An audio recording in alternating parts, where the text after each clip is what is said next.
Wow, perfect. You and me on the same summit now, and we are going to talk about what's interesting going to happen there. With me is Gordon Einstein, the crypto lawyer. I don't know what's going on. What do you do in crypto space? Because crypto is out of the law, or out of the regulation, or out of something else. Yes, the best way to explain from your side, Gordon. Um, I wish crypto was beyond law. I wish crypto was law. Um, that's why I went back into law, and maybe we can talk about that. For better or for worse, every government on the planet is now fantastically aware of crypto and blockchain. They're mostly aware of its implications, and the law and crypto are meeting hard. That doesn't make them always friendly, but they're definitely touching and aware of each other. So for me, I'm mostly working with crypto and blockchain related startups, and they have typical startup related issues, intellectual property, employment, formation, jurisdiction, all that other good stuff. But good thing about crypto is there's always some special spin or angle in it because of crypto. It's unavoidable. And then, as you know, for your great summit, DAOs are the next big thing. DAOs, if anything, is beyond, well, I wouldn't say they're maybe not quite as beyond the concepts of law as Bitcoin, but they're pretty up there. And yes, decentralized, hold on, let's see if I can do this. Up there, yes, here we have decentralized finance, here we have DAOs, all this stuff on the same place, yeah. Yes, and of course it's all related. It's all taking advantage. I mean, the key word in all this is decentralized. I used to think it was distributed, but I guess it's decentralized. And the decentralized autonomous organization is along the same thought as decentralized finance. And I've been reading up on this, and there were some arguments made that I came across that Bitcoin was actually the first DAO. It's such a massive distributed app that it really qualifies as an organization, just the way the miners sort of compete, but without necessarily getting a long form consensus in a way that a DApp doesn't necessarily. And, Bitcoin gave rise to DeFi indirectly, but it did. So, here we are in 2020 talking about this. I have heard so many times that DAO says that it's very similar to cooperation. In Russian says cooperative, cooperation. Cooperation is not cooperation. Is cooperative. In American English, is cooperative. Yeah. Cooperative, yes. Is it the same? Is it the same legacy organization like LLC, like stock or something else? I don't know what's how it's right to say in English. I'm right. Talking about in another regulation, but in Russia it's OAO, that IP looks like something that in Russia so many people say that DAOs is already forgotten cooperatives. What do you think about that? Is it some kind of legacy? There's some truth to that. So the presentation I normally give on this topic is explaining how a DAO is not a corporation and it's not a company. In the United States, we typically use the word company very broadly. It can mean a lot of different things. It kind of just generally means a for-profit business, whereas corporation in American English is more of a specific legal form. Like in California, we have the corporations code. Mm-hmm. Now, we do have limited liability companies, but you have to kind of explain what sort of company it is. You can't just say, if you say I have a company, it doesn't mean anything. It could mean an LLC, it could mean a corporation, whatever. But you're right. I think Dan Larimer commented about this, but I don't think he was the only one to make an analogy between a cooperative, not a corporation, but cooperative, and a DAO. And the thing, a lot of these words are words that we all kind of used sometimes, but never really thought about them. One of the neat things about blockchain and crypto is it makes you think about what words mean. Like, what does money mean? What does cash mean? How are they different? What's currency? How's it different? So I never gave much thought to the word cooperative, but it seems to kind of apply. It's that the economic unit, it's not just a bunch of people having a fun time. It's sort of an economic entity, but it's an economic entity with a purpose. And what makes it interesting is that the people who work for it are also the owners, are also the consumers. It's like a miniature version of special purpose communism that might actually work. So, Okay. go ahead. Short question. Do DAOs as they are now exist can be somehow or anyhow relates as company? Okay, in digital world, in digital space, do they somehow, because a lot of people say that if you are going to Aragon platform, you are treated as company, for example, in Switzerland. If you're going on Aragon, for example, based on the, I don't know, Delaware state or register something else there, you are going to treat it as some company there. Is it true, or is all, I don't know, blah, blah, blah, and it's just a bullshit? I think it's entirely blah, blah, blah. Mm-hmm. I always am careful about this because things change. Yeah. And it's always possible I miss something. So I've learned to be modest. But at least in the United States, you can have an unincorporated business form, or you have an incorporated business form. In other words, the government either gives you a charter or they don't. We have forms of business where the government doesn't give you a charter and it works. For example, if I go into business by myself, that's a sole proprietorship. Or if you and I go into business together and don't do anything else, that's what's called a general partnership.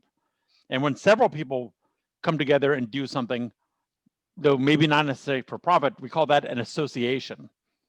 Mm-hmm. So there's good legal arguments that some DAOs are associations under US law, but I haven't heard a single good argument that it's one of these more advanced, and I'm using quotes, legal forms in the absence of getting a charter from the government. You need a charter from the government. And Switzerland is pushing ahead on a lot of neat things, and Zug especially, but the country in general. But there are two big corporate forms, or GmbH, GmbH, if you want to use the English pronunciation, and AG, or AG, I think it is, Aktiengesellschaft in German. Society formed by stock, I think is what it translates to. And GmbH is just a more general one, I think a smaller one. Then AG for public listed. I haven't seen anything granting a DAO independent legal status.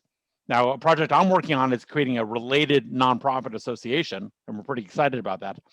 But I think we felt that we had to. That, in the absence of something, you're potentially leaving all the individual participants in the DAO vulnerable to lawsuits. I mean, suppose the DAO owns $1 million and all they can find is Sergey, and they sue Sergey for $1 million. Well, no, I'm just one person out of many. They're like, that's nice. You could have formed a corporation, but you didn't.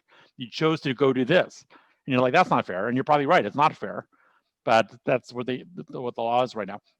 And just final comment is, I got excited I got excited about a bunch of things, but I got specifically excited in 2018 because it looked like Malta was making good progress towards some kind of legal framework for DAOs.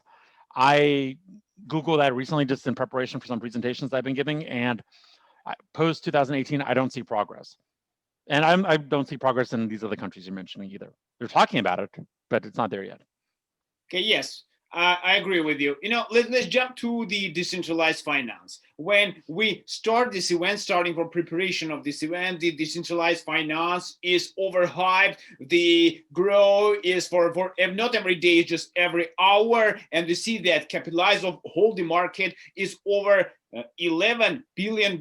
Now it's a little bit stuck and goes down, and all the media around says, "Whoa! Finally, DeFi bubble is bumped. Everything is gone. Ethereum platform is free of so high transactions fees, and now everything is cool." What's your thoughts? What do you think about this?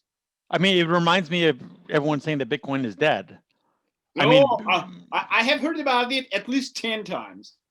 Okay, well, Bitcoin's died 100 times, so maybe this is still new, but it's always big. I'm being a little cute with that analogy. Bitcoin has that built-in, fantastically clever mechanism that if blocks are not solved every 10 minutes or so for a while, like it's taking longer, the algorithm automatically lowers the difficulty or the complexity of earning the next block reward, which of course incentivizes miners to come back in.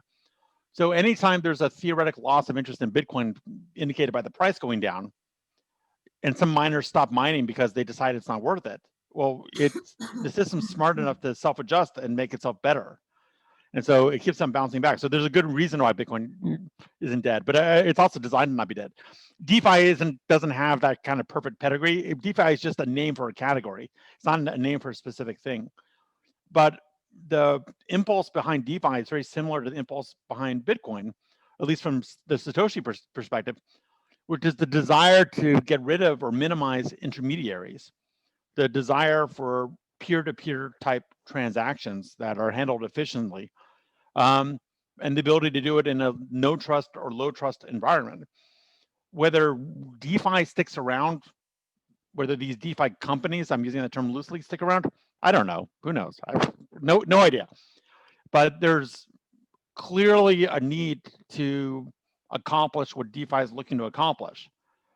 Will it be its own category from now on and not just obvious? I don't know.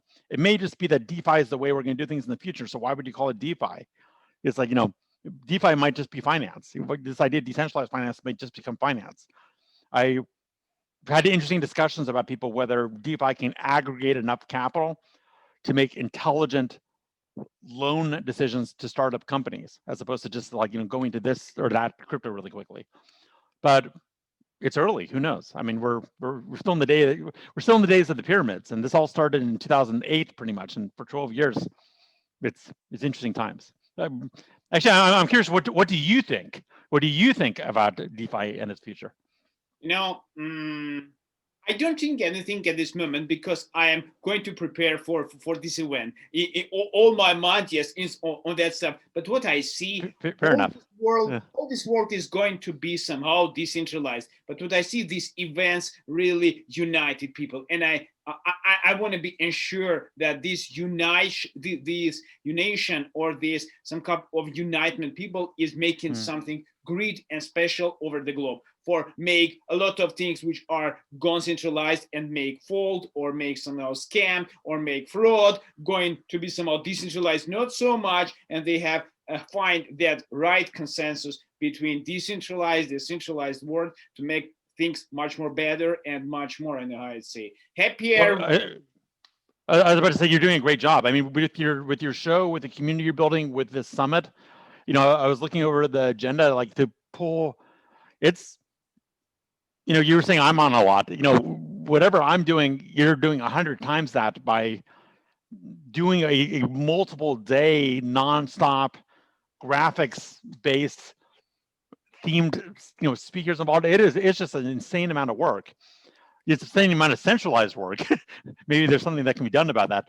But I gotta give you a compliment. I mean, you're pushing this, decentralized unification agenda very well. So you and Elizabeth, of course, well done. I can see there's a lot going on, a lot of effort you put into it. So you should be proud. Thank you for warm words.